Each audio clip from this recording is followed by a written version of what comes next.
Salut à tous et bienvenue dans ce nouvel épisode de Photantique où l'on parle de photographie antique et atypique. Et comme le dit justement le slogan, eh bien atypique, ça veut dire que j'aime beaucoup expérimenter, notamment en photo. Et j'aime bien aussi tout ce qui est atypique sur la photo. Mais je reconnais que je n'ai jamais essayé l'infrarouge. Le partenaire de ce jour vient à point nommé, car ça faisait longtemps que je voulais m'y mettre. Et puis là, m'y voilà, grâce à AliExpress et Fotga, me voici en présence d'un filtre infrarouge réglable qui va de 530 nanomètres, donc de la lumière visible rouge, à 750 nanomètres, qui est le proche infrarouge. La photographie infrarouge existe depuis quelques années déjà. Dès 1877, William de Waversley Abney est arrivé à sensibilité une surface sensible pour qu'elle soit sensible à l'infrarouge. Bien sûr, au départ, c'était réservé à la photographie noir et blanc, qui faisait sortir les infrarouges sur une couleur beaucoup plus claire que les autres, beaucoup plus blanche. Pour une utilisation donc d'abord scientifique, puis artistique dans les années 30. Et puis, pour les besoins de la photographie aérienne, Kodak a produit des diapositives couleurs sensibles aux infrarouges avec des fausses couleurs résultantes pour pouvoir facilement reconnaître la végétation et les êtres vivants. Dès la fin de la guerre, des artistes de nouveau se sont emparés de ce nouveau média pour faire des photos complètement atypiques. Et avec l'arrivée de la photographie numérique, les premiers appareils numériques étaient sensibles aux proches infrarouges, ce qui donne souvent des couleurs funky devant une source de chaleur, ou notamment une flamme où on se retrouve avec des flammes violettes, ou un radiateur blanc qui tourne vers le rouge-violet. Certains appareils, comme notamment ces Sony, sont vendus avec un mode de photographie nocturne qui permet aussi la photographie infrarouge. Je n'ai eu connaissance de cette pratique qu'en 2008, lorsque j'ai revendu mon premier réflexe numérique, le Pentax K100D, mon acquéreur était intéressé par cette pratique et il en faisait un petit peu. Pour éviter les soucis sur certaines sources lumineuses, pour les soucis de couleurs comme je vous ai dit funky qui arrivaient sur les premiers appareils photo numériques, les appareils photo modernes filtrent plutôt bien, voire très bien, les ultraviolets et les infrarouges. Mais en fait là, pour la pratique qu'on va avoir besoin, ça va plutôt être un problème. J'ai tenté justement la photographie de nuit dès que j'ai reçu ce filtre avec mon Alpha 7 et ce filtre. J'ai eu des images intéressantes mais pas exactement ce que je recherchais. Ça fait ressortir les contrastes, un peu comme quand on mettait un filtre rouge sur une pellicule argentique, donc comme les SFX. Pour pouvoir récupérer tout le spectre et utiliser correctement ce filtre, il va falloir que je défiltre l'appareil. Là, je vais définitivement manquer de temps sur cette vidéo, donc ça va faire l'objet d'une vidéo à part entière. J'ai donc ressorti mon vénérable K100D qui devait me servir pour faire une vidéo sur mon premier appareil photo réflexe numérique. Et je monte ce filtre sur un objectif avec un diamètre de filtre de 49 mm. Par contre, il est assez épais pour un filtre, tout simplement parce que, comme je l'ai dit précédemment, il est réglable. Alors ici, enregistrer ces photos en RAW a encore plus d'importance que d'habitude si vous souhaitez vraiment un beau résultat.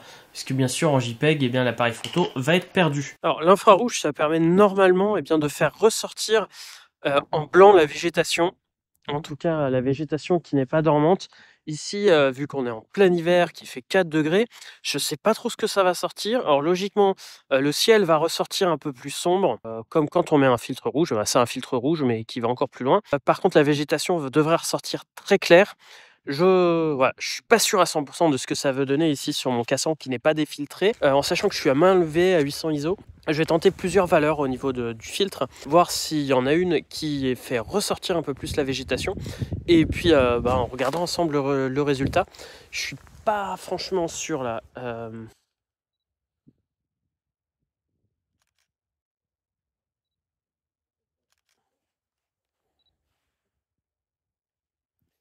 Alors je descends à 530. Alors là je vois beaucoup mieux dans mon viseur.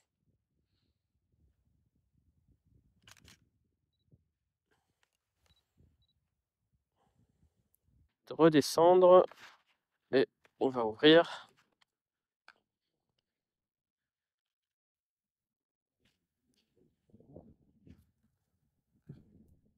Alors là j'y vois plus rien. Enfin, regardez, ça donne quelque chose ou pas? En fait, il faut regarder sur le côté, je suis à 750, donc là je suis vraiment au maximum. J'y vois rien du tout dans le viseur. Logique, mes yeux sont très peu sensible à l'infrarouge. Enfin, logiquement pas sensible à l'infrarouge, sinon ça s'appellerait du rouge. Et donc voilà, je vais faire quelques photos. J'espère que ça donnera quelque chose. Va sûrement falloir que j'ouvre au maximum. Et c'est pareil, je suis perdu au niveau mise au point. J'essaie de mettre sur l'infini. Je vais me baser sur un objectif qui a un repère infrarouge. Et je vais me baser justement sur ce repère pour faire quelques photos en espérant que je sois à l'infini et que j'ai assez de lumière parce que je n'y vois pas grand chose, voire rien du tout dans le viseur.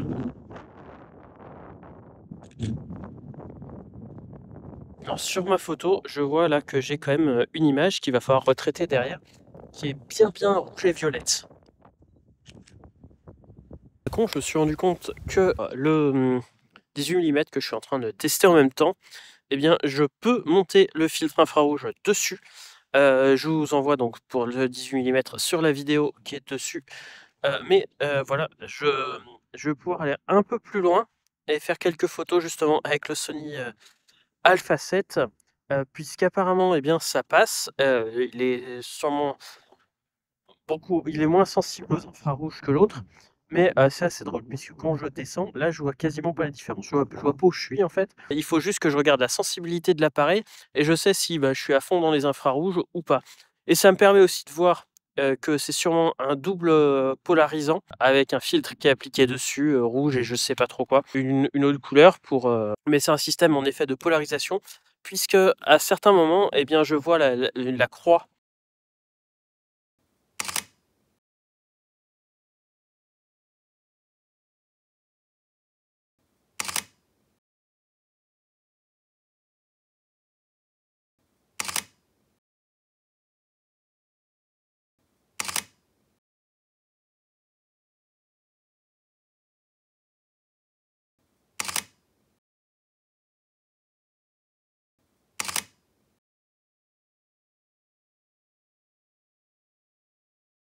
J'ai pu faire quelques images avec ce filtre dans diverses situations dans ces derniers jours. Avoir juste une semaine pour faire une vidéo, d'un côté ça me permet de sortir la vidéo, puisque quelquefois je mets beaucoup trop de temps d'être sûr d'avoir fait tous les tests avant de vous sortir la vidéo. Mais d'un autre côté, ici, voilà, j'ai pas pu l'utiliser dans toutes les situations que j'aurais voulu, mais au moins, vous avez une vidéo avec les bases de l'infrarouge, notamment avec ce filtre. Et vous aurez peut-être une suite plus tard, une fois que j'aurai défiltré un appareil photo, puisque une fois qu'on a défiltré un appareil photo, on peut aller beaucoup plus loin sur la photo infrarouge. Là, comme ça, si vous avez un appareil photo classique non défiltré, vous pouvez voir le résultat de quelques-unes de mes expérimentations. Pour 20 €, il fait le taf, mais avec des compromis. Un filtre infrarouge peut monter à 100 €, donc c'est logique que ce ne soit pas parfait ici, puisque on n'a pas un filtre vraiment fait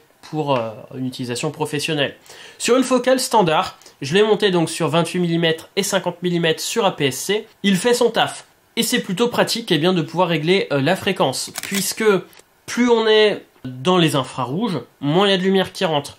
Donc en pleine journée, on peut essayer d'aller loin quand on est à main levée sur le filtre des infrarouges. Par contre, dès que la lumière commence à être un peu limitée, on ne filtre que les rouges.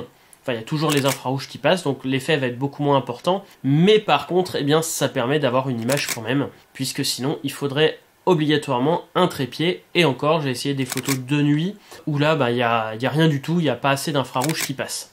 Il peut ajouter du flair dans certaines situations avec cet appareil photo là, mais voilà, il n'y a rien de vraiment bien gênant. Par contre, un rapide test sur un 18 mm sur 24-36, et là on voit que c'est un double système de polarisant, puisque ça ajoute un effet assez déplaisant de croix si jamais on n'est pas à un endroit où la lumière est bien polarisée. C'est pas vraiment fait pour être monté sur des ultra grands angles. Pour une utilisation intensive de cet effet, un défiltrage de l'appareil va pas mal aider. Mais défiltrer un appareil photo est une opération complexe, souvent sans retour en arrière, et peut être cher si vous ne le faites pas vous-même. Donc pour essayer, votre appareil que vous devez sûrement utiliser en pose longue, ce que j'ai fait ici, avec ce filtre, permet quand même de mettre un premier pied dans la photo infrarouge et d'ajouter un outil créatif à vos photos. Donc pour moi, eh bien, ce filtre infrarouge, comme vous voyez ici, eh bien, les quelques photos que j'ai prises, donc ça permet d'avoir de la végétation même en hiver qui est bien blanche, donc des effets vraiment sympas. Par contre, j'ai pas eu l'effet que j'aurais voulu de nuit. J'ai pu voir quelques photos qui étaient vraiment intéressantes. Je pense que cet effet ne fonctionne que sur un appareil photo défiltré. Pour 20 €, franchement, pour se mettre à l'infrarouge et essayer différentes choses, notamment le fait qu'il fasse rouge et infrarouge, c'est vraiment intéressant. Je pense qu'en argentique aussi, on peut faire des trucs vraiment sympas. Le problème, encore une fois, c'est que si vous êtes en ultra grand angle et vous avez cet effet de croix, en argentique, eh bien, vous ne le verrez qu'au développement. Alors que là, en numérique, eh bien, j'ai pu tester pas mal de choses avec un appareil photo un peu ancien, le Pentax K100D, et j'ai pu faire, eh bien, des images assez créatives qu'on peut faire en hiver. Donc finalement, c'est un objectif que je conseille, je vous mets le lien pour l'acheter en description. Choisissez bien le bon diamètre de filtre si vous voulez le prendre. Par contre, bon voilà, si c'est vraiment pour en utilisation professionnelle, ça peut être limité. Voilà, prenez un vrai filtre, notamment de marque Oya ou des marques connues, qui vont être beaucoup plus chères et qui vont ne filtrer qu'une seule fréquence. Par contre, eh bien, pour tenter, franchement, pour 20 €, ça fait vraiment le taf et ça permet d'aller assez loin sur l'expérimentation en infrarouge. Et finalement, ça marche aussi, alors que je pensais que ça allait être bloquant, sur les appareils photo modernes. Ils filtrent les infrarouges, mais il y a encore une toute petite partie qui passe. Et vu que c'est les appareils photo modernes, on peut monter beaucoup plus facilement en sensibilité. Eh bien, ça permet quand même de faire des photos à main levée et de mettre son premier pied dans la photo infrarouge. Voilà, j'espère que cette petite vidéo vous aura plu, que vous aurez vu un petit peu les possibilités créatives de ce genre de filtre. Et sur ce, je vous donne rendez-vous très bientôt pour une nouvelle vidéo. Salut!